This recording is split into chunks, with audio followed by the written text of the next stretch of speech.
Fala aí, devs! Beleza, galera? Mais uma rotina de programador começando para vocês. E, pessoal, uma rotina de programador que essa semana tá super corrida. Eu vou mostrar para vocês um pouco de um dia aí, um dia de guerra mesmo que eu vou enfrentar hoje. Hoje eu tô indo pro escritório. Inclusive, vocês já viram um pouco da bagunça, né? Deixa eu mostrar melhor para vocês aqui, ó. Aqui tá minha cama, tem uma roupa ali que eu preciso levar lá para baixo. Olha a situação aqui. É 3 computador, é tela, é negócio ali, ring light, meu Deus do céu, tá uma bagunça o quarto. E como eu trabalho em uma software house, qual que é a dinâmica lá? Basicamente, toda software house, né, tem projetos de vários clientes, são as famosas consultorias. E nesses projetos, você pode ficar alocado em um, em dois projetos, em três, quatro, ou em um só projeto mesmo, um único projeto, com uma única função. Como eu sempre fui full stack desde o começo, tanto trabalho na camada do front-end, que é o cliente, como a camada back-end, que é a camada do servidor, então eu tenho uma dupla responsabilidade. Só que eu estou em dois projetos e nos dois projetos eu não estou atuando como front, basicamente eu estou atualmente como back-end só. Porém, pessoal, em um desses projetos eu sou o líder técnico, né? Eu sou responsável pelo projeto, eu sou o back-end do projeto também, eu desenvolvo, né? Eu não sou só a parte da liderança ali em questão de liderar e gerenciar o projeto, mas também de codificar. Eu estou basicamente no back-end, então eu faço a parte da API do banco de dados para vocês poderem entender melhor, estou explicando com mais detalhes. E bom, como eu acordei hoje em torno das 6h30, acordei mais cedo, eu já peguei aqui para desenvolver uma tarefa que eu estou para entregar o back-end desse projeto que eu falei para vocês, que eu sou líder técnico, eu trabalho com outros dois front-ends. Estando eu desenvolvendo a API, obviamente o front-end precisa de uma API, então tudo que eu desenvolvo, eles precisam consumir. Então o meu trabalho é um trabalho que vai em conjunto com o trabalho do front-end, que consome os dados da API que eu estou desenvolvendo. Então eu estou aqui prestes a liberar uma última funcionalidade que está faltando em um dos nossos endpoints. Eu estou na camada do back-end desse projeto e tech lead, e num outro projeto eu estou atuando somente como back-end, então eu não sou o tech lead do projeto. Mas do primeiro projeto que eu falei para vocês, que é o que eu já estou desenvolvendo aqui e tudo mais, que está essa correria, é um projeto com uma entrega bem mais ajustada, a gente tem um prazo bem menor. E, bom, dessa forma, hoje, mais ou menos na hora do almoço, em torno do meio-dia, eu vou ter uma reunião com o cliente. Então, eu vou apresentar para o cliente. Não é a primeira vez que a gente se reúne, obviamente, mas é uma das reuniões intermediárias do projeto para apresentar para o cliente o projeto. Então, hoje já é um dia, normalmente, já é mais agitado, conturbado e tudo mais, né? Porque a gente precisa mostrar as entregas, é um dia mais cirúrgico, vamos dizer assim. Pessoal, é basicamente isso para vocês entenderem um pouco da dinâmica do meu trabalho, essa correria mesmo, para vocês terem noção daqui a pouco chegando ali no escritório. Eu tenho uma tarefa bem importante também, que é a parte de code reviews, onde eu faço análise do código dos devs que estão trabalhando comigo, analiso o código deles, vejo o que tem de falhas, o que tem de melhorias, sugiro essas melhorias para eles e tudo mais. E, bom, basicamente esse é o meu dia, começa sempre com code reviews, depois tem o desenvolvimento, a parte das minhas tarefas, minhas atribuições, meus códigos. Lá para o almoço eu vou ter essa reunião, depois à tarde eu volto a desenvolver e assim por diante. Não tem muito segredo, né? Assim, acho que o de diferente mais do que quando você está liderando um projeto, quando você não está, é que quando você está liderando, você vai ter a parte de gestão das tarefas, gerenciar seu time, ajudar as pessoas, tirar os impasses, mas nada que um desenvolvedor que não seja líder também não vá fazer, né? Porque, na verdade, ajudar os seus colegas de equipe e tudo mais, isso faz parte de qualquer posição, é algo que sempre vai agregar. Mas, bom, bora lá, sem mais delongas, deixa eu terminar de desenvolver, que eu ainda tenho que sair. Tamo junto.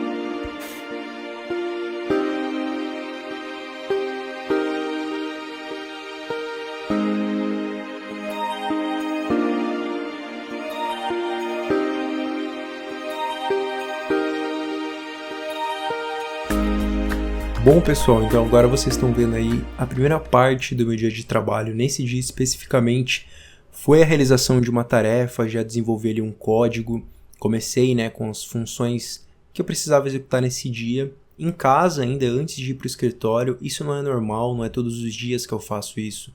Na verdade é uma exceção, tudo depende do meu dia. Se eu estou com muita correria, eu posso adiantar alguma coisa no dia anterior pela noite. Eu costumo fazer alguma coisa cedo antes de chegar ao escritório, tudo depende, tá? Bom, nesse dia então, como vocês estão vendo, eu comecei, eu continuei, como eu falei para vocês, uma tarefa que eu estava executando e eu quero aqui trazer para vocês um pouco dessa imersão de trabalho, né? Como funciona? Porque todo mundo sabe que programador usa código, mas muitos de vocês chegando aqui não sabem o processo para chegar até o código, né? Como escrever esse código com base no quê?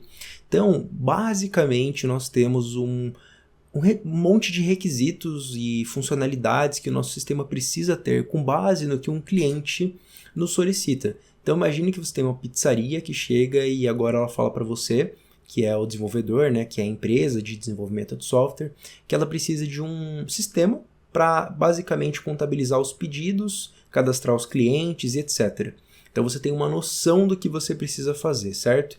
E aí depois você vai refinar com o seu time, ou um gestor vai refinar, que seja, vai pegar essas necessidades do cliente e mapear para que então os desenvolvedores transformem cada funcionalidade que é necessária ter nesse sistema em código. Existem ferramentas adicionais para que isso fique mais claro, como por exemplo o próprio Figma.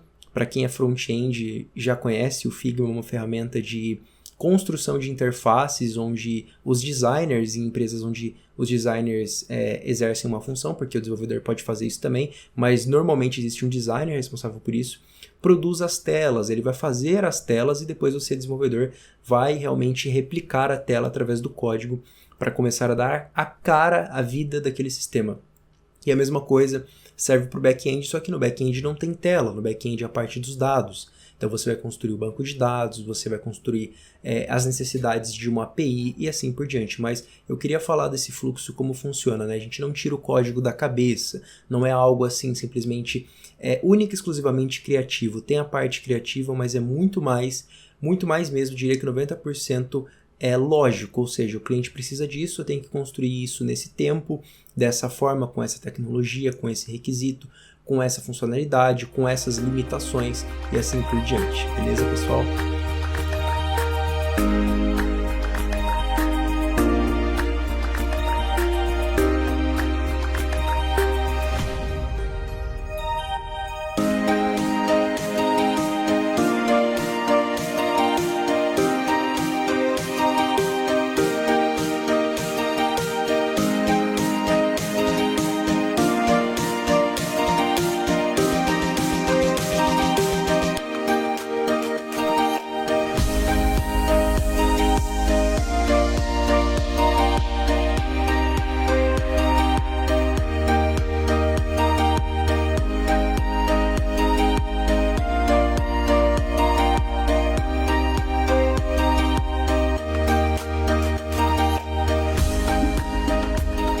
Bom, galera, assim que eu cheguei no escritório nesse dia, a primeira coisa que eu fiz, na verdade quase todos os dias é assim, com exceções de alguns dias onde está muito corrido, eu preciso já começar a codar logo de cara, fazer os códigos, a programar em si, eu fui fazer o que a gente chama de Code Review.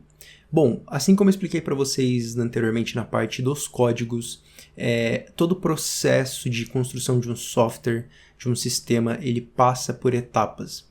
O Code Review é uma etapa importante pós-produção do código, ou seja, você, desenvolvedor, fez o seu código, construiu, você vai submeter isso para revisão, para que alguém da liderança, alguém mais sênior, possa revisar o seu código, encontrar falhas, problemas, sugerir soluções, melhorias, sejam melhorias de performance, melhorias de segurança, melhorias de escalabilidade, tudo vai depender do sistema, tudo vai depender do que você está utilizando aí. E nesse dia eu estava fazendo o Code Review e nesse momento eu acabei solicitando para que o desenvolvedor estivesse ali comigo para que eu pudesse passar para ele alguns feedbacks e também a gente discutiu um pouco sobre algumas especificidades da tecnologia que a gente utiliza. Nesse caso, como eu utilizo JavaScript, a gente estava conversando um pouco sobre JavaScript assíncrono, comentando algumas possíveis correções do código dele, melhorias, enfim. Então, esse é o principal papel do Code Review. E não é porque eu sou o líder que eu não preciso de fazer Code Review, tá? Então pode sim ter pessoas que revisam o código do Tech Lead, do Sênior, não tem essa de só porque eu sou Júnior eu vou pedir para fazerem Code Review para mim, e se eu sou Sênior ninguém vai fazer a revisão do meu código tá sempre perfeito. Não funciona dessa forma. Bom, logo em seguida que eu acabo de fazer esse Code Review, aí sim eu vou para as minhas tarefas, continuo fazendo os meus códigos, analisando os requisitos que são necessários, desenvolvendo os códigos, enfim, fazendo toda a questão que eu comentei anteriormente para vocês ali mais anterior ao vídeo, a parte dos códigos e tal. que é a tarefa do desenvolvedor no final das contas. Porém, eu estou tentando trazer para vocês o máximo possível dessa imersão, para vocês entenderem que os códigos não são simplesmente aleatórios, né? Eles precisam ter qualidade, precisam ser bem escritos. Por quê? Porque a gente vai reutilizar eles, né? Vai ficar até mesmo por anos. Na verdade, normalmente é essa escala de tempo, anos, que um código escrito ele vai perdurar. Então outras pessoas vão vir mexer nesse código, vão dar manutenção, ele precisa estar escrito da melhor maneira possível, existem boas práticas, então assim, tem uma série de fatores que determinam como o código é feito, né? Não só os requisitos, que é a parte onde o cliente especifica o que ele necessita, mas também a parte funcional do próprio código, a cobertura de testes, a qualidade dele. Então um código em si ele tem diversas pontas que fazem influência direta na construção desse código, na finalização dele, para que depois ele realmente seja aprovado e seja utilizado aí como código, digamos que oficial, que é quando a sua funcionalidade do sistema ela vai para produção, né? Quando você coloca ela de fato no ar, digamos assim. É uma forma simples de explicar para vocês aí que tem um pouco mais tem menos tempo na área, obviamente, fica mais fácil explicar dessa forma.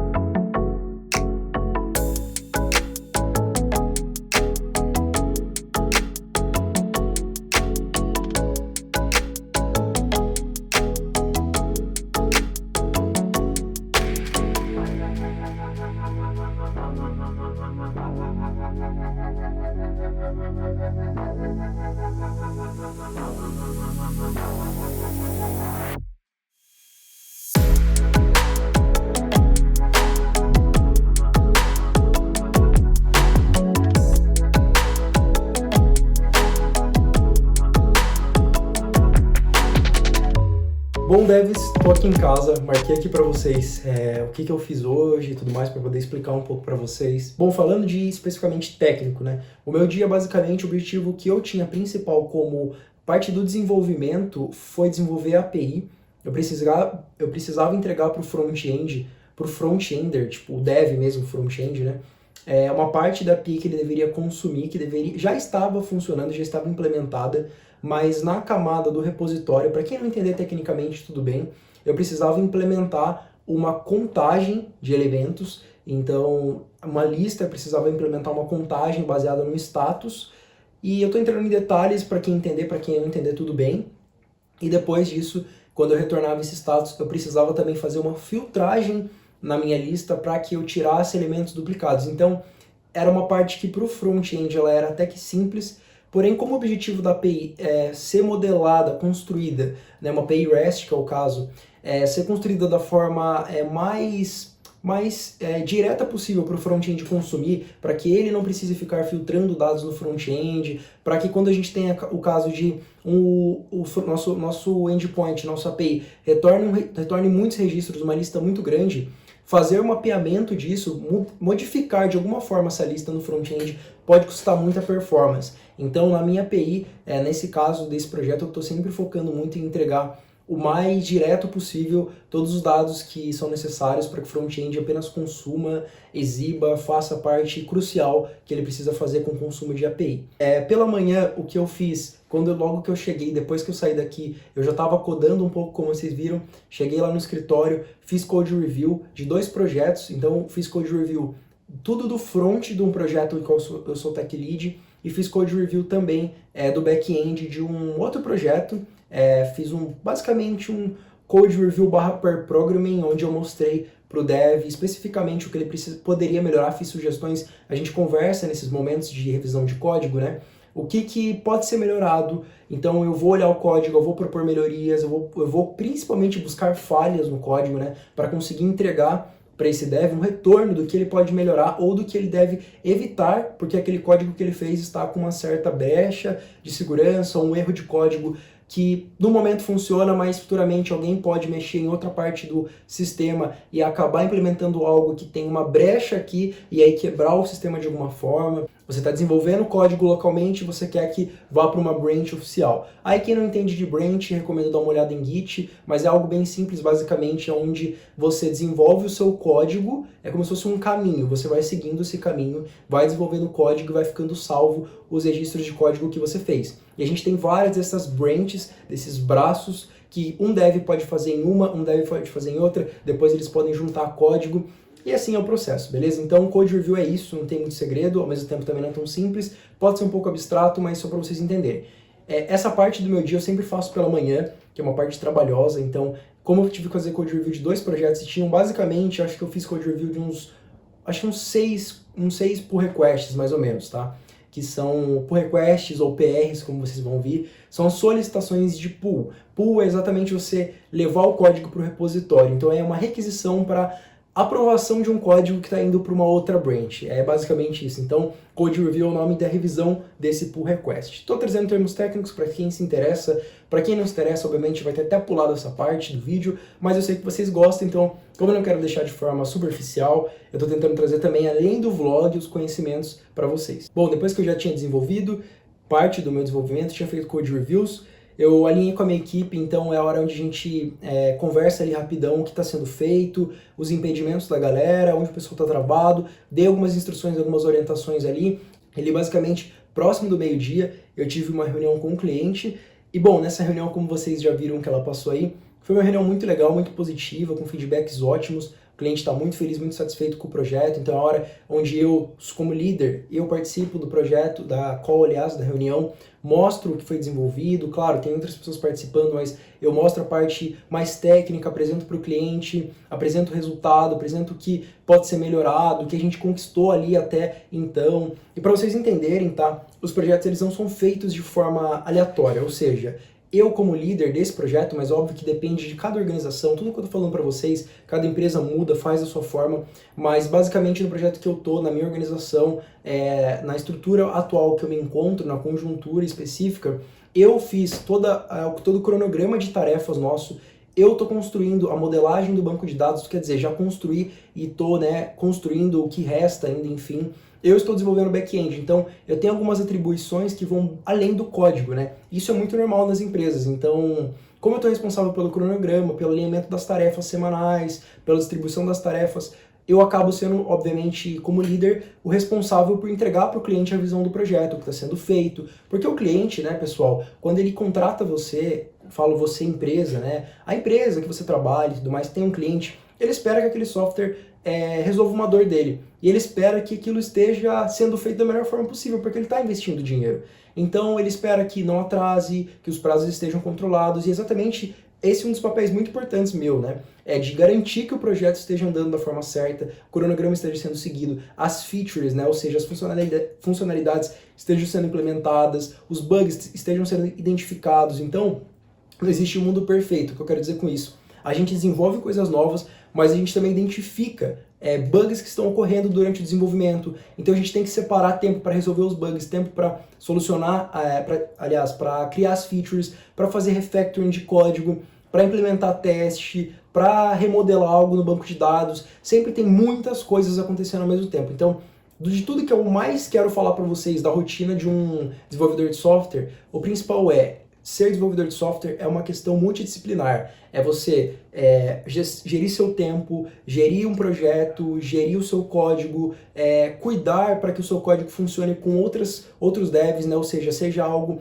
sempre está em melhoria contínua, é você falar com o cliente, se for o seu caso, é você liderar, ou seja, depende do seu cenário, óbvio, da sua tier, né? Se você é júnior, se você é pleno, sênior, especialista ou trainee, que é estagiário, entre aspas ali, você vai ter uma atribuição diferente, mas multidisciplinaridade na nossa área é algo que faz muito sentido.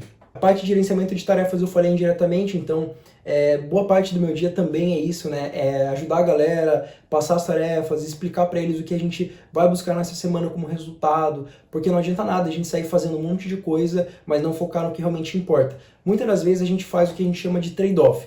É uma palavra em inglês que exemplifica uma situação onde você tem duas hipóteses, você pode escolher uma ou outra. As duas são boas, mas com prós e contras, né? Então a gente sempre tem esses trade-offs do tipo, vou desenvolver essa tarefa, mas se eu desenvolver essa tarefa eu perco tempo com isso e não desenvolvo aquela. Então o gerenciamento de tarefas que eu faço é exatamente isso. O que é o mais importante para a gente focar? O que é o mais importante a gente ter, desenvolver para essa semana, para essa sprint e assim por diante.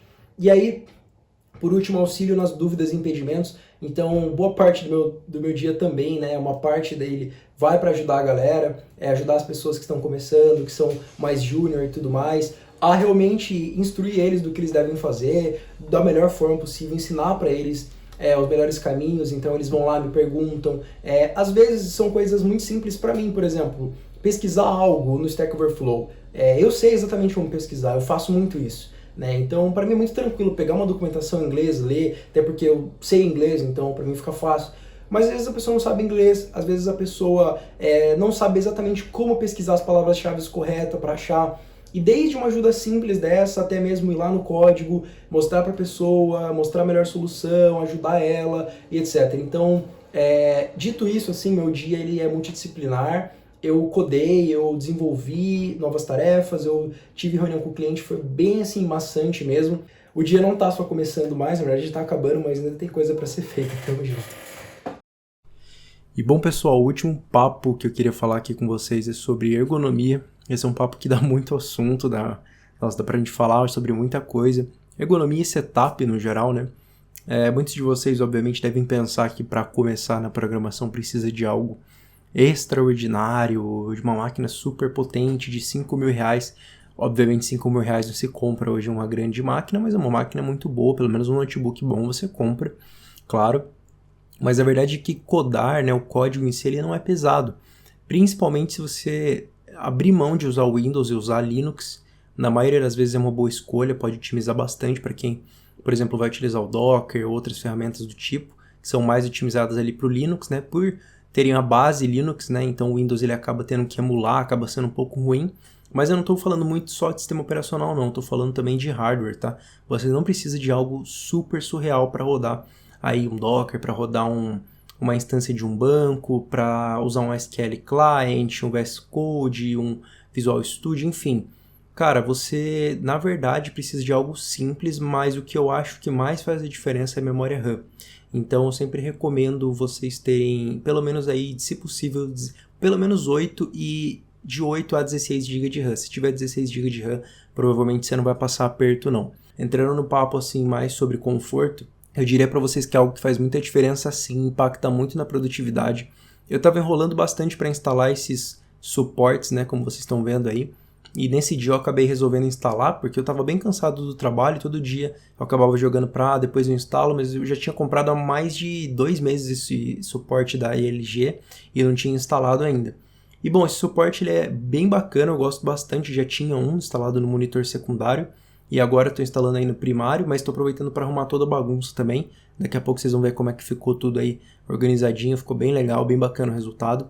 E bom, até agora que eu estou usando aqui eu gostei bastante, tive que fazer alguns ajustes ainda na questão da altura dos monitores e tal, mas ficou bem legal, ficou bem produtivo e faz diferença por quê? Porque você todas as horas precisa olhar uma página do Google, precisa um site que você está pesquisando, aí você precisa olhar, sei lá, uma documentação de outra coisa, daqui a pouco você precisa olhar o código, aí você precisa abrir o Teams, o Slack para comunicar com o seu time, é muita coisa acontecendo ao mesmo tempo, então ter 2 monitores é muito importante e mais, ter 2 monitores que encaixem bem no seu campo de visão, para você não precisar ficar olhando para um lado, para o outro, virando toda hora o pescoço, que isso é algo que me incomodou bastante, tanto por isso que eu estou instalando essa nova configuração, os meus monitores aí, um de pé, né, e um normal, que é o principal aí, vocês vão ver como vai ficar daqui a pouquinho, provavelmente ainda não deve ter aparecido para vocês. A ergonomia ela vai fazer parte da sua rotina de programador exatamente pelo fato de você passar o dia inteiro sentado, então ter uma boa cadeira, que você se sinta confortável, ter, se possível, 2 monitores, 2 telas vai te ajudar muito, não tem como mentir e falar que uma tela só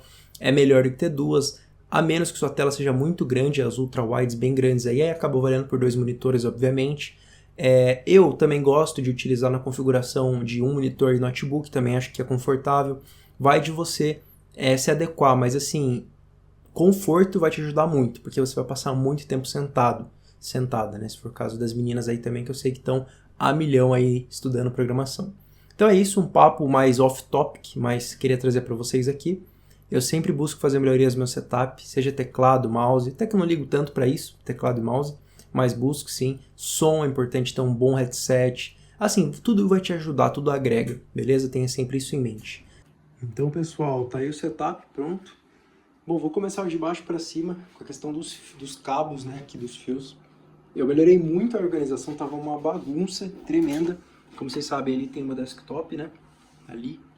E aqui ficam os cabos, não tem como melhorar isso, assim, realmente eu já desembolei o máximo que deu, mas é muito cabo, então, tipo, alguns ficam aqui mesmo. Eu não me importo, sinceramente, dá pra comprar organizadores depois, mas por enquanto eu vou deixar assim. Como vocês sabem, aqui tem uma desktop, pra quem quiser ver aí que não viu ainda. Eu vou levar pra limpar, dessa vez sem falta, provavelmente nesse ou no próximo fim de semana. Mas o principal foi a instalação do braço, né, então eu já tinha um braço lá. Tá? O monitor ele tem que ter uma furação chamada VESA, deixa eu acender aqui. Ele tem que ter uma furação VESA, que é essa aqui com 4 furos no monitor. Aí você consegue adaptar com esse adaptador aqui, que é o adaptador, essa marca ELG, os dois, tá? Então, ó, aqui, para quem quiser se interessar. E tem que ter o padrão de furação VESA, então, ó, se liguem como ficou aí. Essa é a visão que eu tenho do setup. Tá? Basicamente ficou assim, galera, eu gostei bastante. Eu acho que esse monitor ele é grande demais, ele teria que ser um pouco menor. Então quando eu sento aqui, deixa eu mostrar pra vocês a visão sentado. Bom, essa é a visão sentado. Acho que ficou legal pra minha altura e tudo mais, ficou bem ajustado. O legal desse cara é que eu consigo puxar. Se eu quiser, por exemplo, assistir alguma coisa, não quiser que ele fique nessa posição, eu ganho uma certa flexibilidade. Ele sobe tipo até aqui assim, bem pra frente, então dessa forma ele tá super recuado, tipo, super recuado mesmo, tá bem recuado. Deixa eu acender de novo aqui, tá bem recuado, ele tá bem deitado. Aí você consegue também ajustar o torque dele, que é a parte de pressão, tem vários tipos de ajuste nesses suportes, são super bons, eu recomendo muito, custa em torno de 170, 200 reais, mas vale muito a pena.